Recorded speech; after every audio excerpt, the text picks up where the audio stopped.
নমস্কার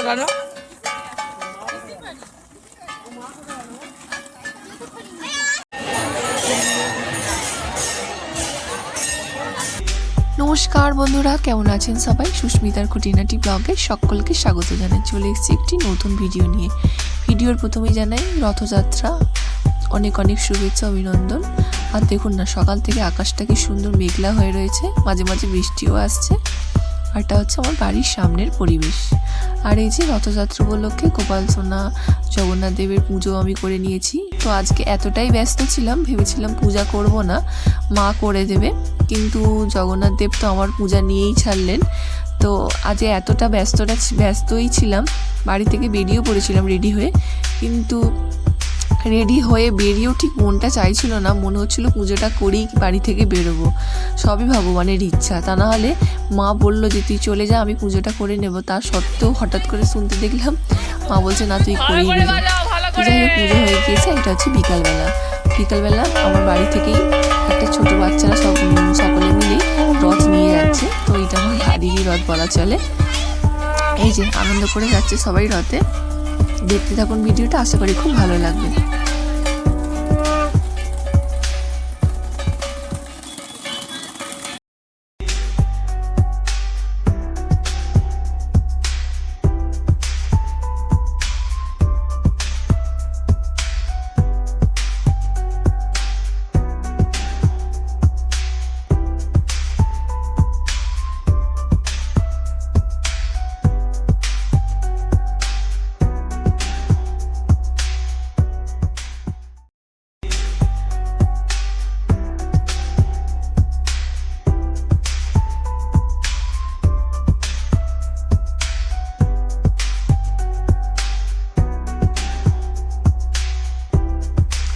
সন্ধে হয়ে যাওয়া, সন্ধ্যের মুখেই আমরা বেরিয়ে পড়েছিলাম।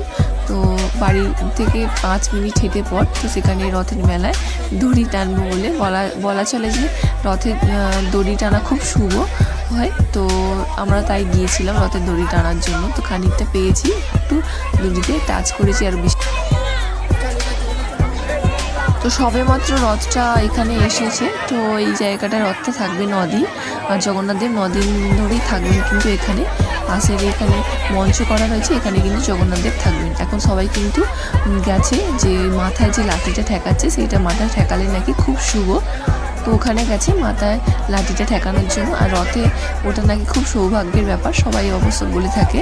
তো সবাই রথে উঠছে, জগন্নাথ দেবকে অনেকে মালা নিয়ে যাচ্ছে হাতে করে পরানোর জন্য, আর অনেকে পুজো করানোর জন্য কিন্তু মিষ্টিও নিয়ে যাচ্ছে, হাতে সন্দেশের মিষ্টির প্যাকেট অনেক কিছু নিয়েও যাচ্ছে। আর মাঝে মাঝে কিন্তু বাতাসার লুটও হচ্ছে। এই যে দেখুন, অনেকে পুজো দিয়েছেন, দিয়ে কিন্তু আবার প্রসাদও নিয়ে নিচ্ছে। এই যে দেখুন, কাছের থেকে জগন্নাথ দেবের দর্শন করাই। আর দেখুন না কি সুন্দর লাগছে না রথের মেলায়। এই হচ্ছে আমাদের গ্রামের রথের মেলা। তো বহু গ্রামবাসী সারা বছর অপেক্ষা করে রথের মেলায় যাওয়ার জন্য।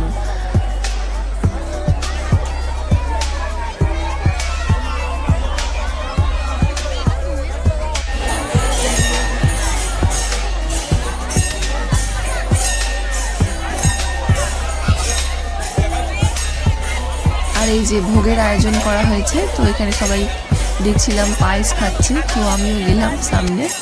আর প্রচুর ভিড় হয়েছে রথের মেলা, আর সবাই কিন্তু এখানে পায়েস খেতে গেছে, মানে ভোগ খেতে গেছে। তো এই যে দেখুন রথের মেলা, আর সবাই কিন্তু আনন্দের সাথে কিন্তু ভোগ খাচ্ছে। এই ভোগটা কিন্তু প্রত্যেক দিনই হবে, মানে 9 দিন জগন্নাথ দেব থাকবেন। তো 9 দিনে কিন্তু ভোগ খাওয়ানোর ব্যবস্থা আছে। তো যারা আমার বাড়ির কাছাকাছি তারা তো অনেকেই সকলেই হয়তো জানে 9 দিন ধরে কিন্তু জগন্নাথ দেব থাকবে। আর এই হচ্ছে মেলা চারিদিকটা। আর এই জায়গাটা কিন্তু জগন্নাথ দেব থাকবেন। আর প্রত্যেক দিন কিন্তু হরিনাম হবে, কীর্তন হবে, নাম কীর্তন হবে। আর এই যে দেখুন না, পায়েস খাওয়ার মানে ভোগ খাওয়ার ভিড়টা খালি দেখুন, সবাই কিন্তু হুড়োহুড়ো করছে ভোগের মধ্যে। তো যাই হোক বন্ধুরা, ভিডিওটা তাহলে আজ এখানেই শেষ করলাম। আর শুধু পায়েস খাবার নয়, দোকানে দোকানে কিন্তু জিলিপি কেনার ভিড়ও প্রচুর পরিমাণে হয়েছে। আর রথ মানেই তো জিলিপি আর পাঁপড় ভাজা তো খেতেই হবে। তো দেখুন ভিড়টা খালি দেখুন। আর এখানে কাকু জিলিপি ভেজে পেরেশান, সামাল দিতে পারছেন না একা হাতে। তো যাই হোক বন্ধুরা, আজকে ভিডিওটা এখানে শেষ করলাম। দেখা হবে কোনো ভিডিওতে। ততক্ষণ ভালো থাকবে, সুস্থ থাকবে। আর ব্লগটা যদি ভালো লাগে অবশ্যই একটা লাইক কমেন্ট সাবস্ক্রাইব করুন। টাটা। আর রাধে রাধে লিখতে কিন্তু ভুলবেন না। জয় জগন্নাথ।